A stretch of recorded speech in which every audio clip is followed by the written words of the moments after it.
Hey everybody, how's everybody doing out there? This is your co-host, Barber Flave G33 coming at you. I appreciate the patience. You guys have been patiently waiting. Round of applause for all you people. Um, I was gonna say that the Barber Fresh High School Barbers podcast been on hold for the past couple months of 2025. We should begin stepping up to the game this starting from now. I've been doing TikTok and Facebook, trying to do my best there and keep my audience occupied. But it's between work and cutting hair, and I gotta say a little. I gotta confess a little minor detail here. I got a I got a full time job now. I got a full time job. It's the roller coaster's been up and down, and I got to do what I got to do, to keep this going. But yeah, it's just going good. I'm happy. I can't be any more happier than that.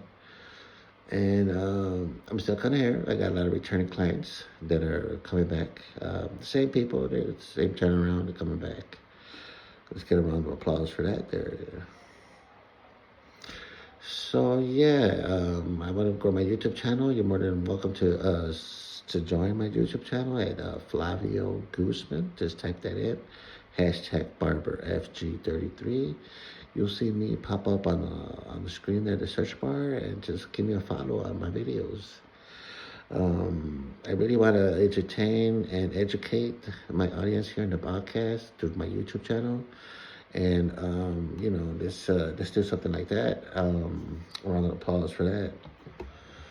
Um, I'm wondering if any questions for the Fresh Out of School Barbers podcast. You could leave them in the notes here, and underneath the I forgot how to say that. You leave your comments in the comments below, and I get back to you. They either on the podcast or on Riverside or either YouTube. Either or, I'm more than happy to help you guys out. Any question you guys have. So now I'm in the second phase of ramping up my business, my little business I'm having here. I'm trying to ramp it up. So with this full time job, I do house calls during the week, and I'm trying to get something going for the weekend. But it's not set in stone yet. Been to a couple places, and they said it's cool. But it's not set in stone yet.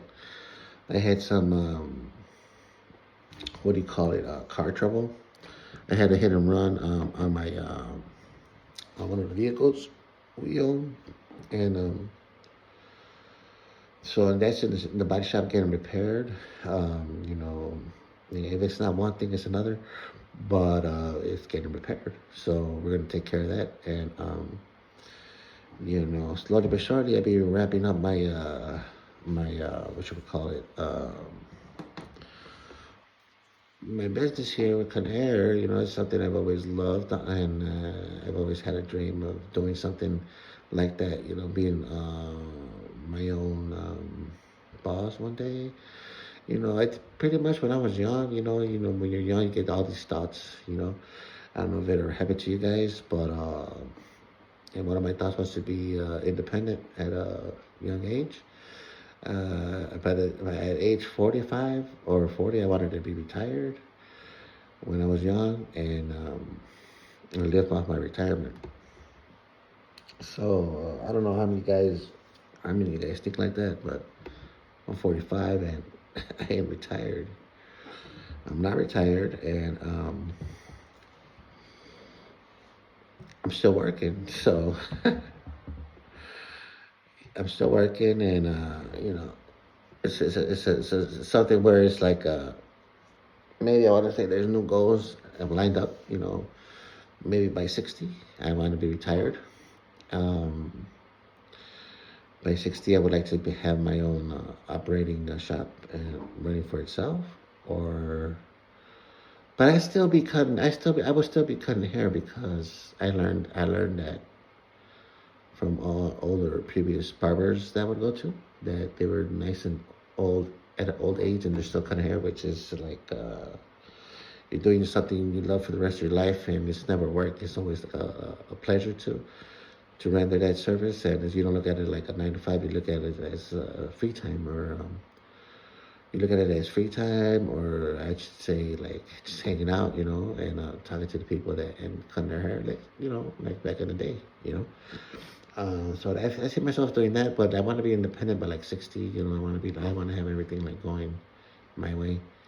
I hate to be running around with no money, being broke all the time, and that's something that could happen to a lot of barbers that they get discouraged, and they just end up being broke, and they end up doing something they don't want. Um, I could easily get stirred away to like just to stay where I'm at and forget about this kind of hair, but I'm not. You know, I really do like what I do, and the customers says it all. Returning customers, and right now I got a good handful of customers. I got like 4, 6, 8, 11, 11, and I met 3 more people. We'll see if they come back around in 2 more weeks if they call me. They were Ecuadorian, and one of my previous clients recommended me to them. So, round of applause for that. Yes, right. That's right. Referrals goes a long way. All these booking apps are real cool too. I'm thinking about just working on the weekends if I get plugged into a place and just downloading the apps again. I've worked and I've done them. And they're really. I like Vagaro. I've had a good experience with Vagaro. The people are like-minded in Vagaro. Buxy is good too, but it all depends where you're at. Like Buxy is not as popular for the suburbs, or I want to say like a real far away place, away from the city area. They're not as popular. There's other apps that they're more popular, doing very well, and I haven't run across Vagaro, and the Vagaro app does very well. Shout out to all the people on the Vagaro app and people that use Vagaro. Yep. But Buxy in the city is good, but it was hard for me to stay in the city. Like in the previous podcasts, you would see that stuff would happen in the city. There's more bad apples than good apples. Not well, at least for me.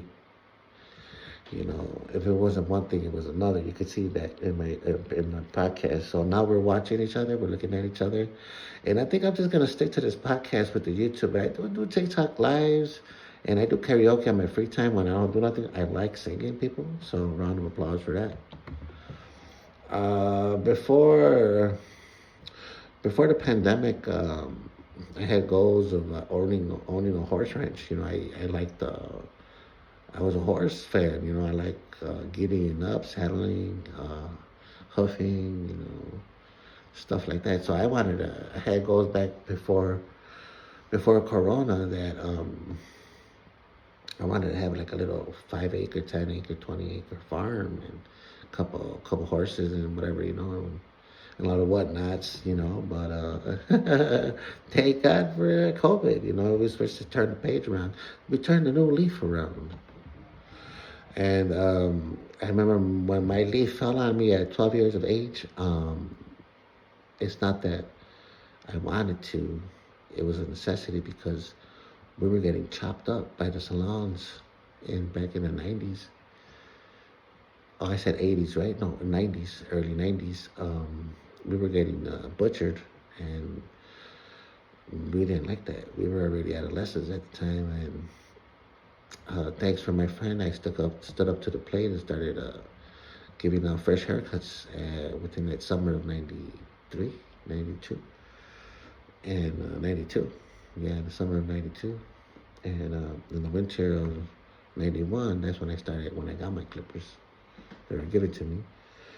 But thank God for me. You know, it's like I touch base with some people around the neighborhood here, and they remember me, and they're backing me up, supporting me. Um, Shout out to all the people in the neighborhood that support and back up your boy, Barber Flame G33. That's right. And, just for that, everybody in the neighborhood is awesome. So, this is the podcast, the Fresh Out of Good Barber podcast. I hope you guys enjoy it. We will be posting this up on the Riverside app shortly. And, yeah, take care, people. Thank you for being patient with me. I'll be uploading at least once or twice a week a podcast on the First Article Bar podcast. My life experiences. We're growing as this together. You know, I got into it at 40 at 40 years of age because I was doing it at 12. And this doesn't mean you guys can't do it at any time in your life. You guys, if you have had if you see something that grew in your, if you had a thought that you wanted to grow, see it and grow, and for some reason, it didn't go your way, but you still think about doing it, I encourage you to do it. Look at me, it's like I'm not giving up. I love to cut hair, and plus, you know, doing it on an everyday basis, you get good skills. You build up good work habits and skills. You start doing stuff that you never thought you would do before. So, and that's what every day you're doing it by doing it every day. So that being said, I encourage everybody to fight for your dream. And if you're listening to the Barber Podcast and you are a barber, you're thinking about being a barber, don't give up on it. If you are a barber and it's not going your way like it was for me, don't give up on it. Let's go together. Leave your comments down below, and let's work on this together. This is your friend Barber Flame G33 coming at you from the south side of Chicago. Peace and see ya.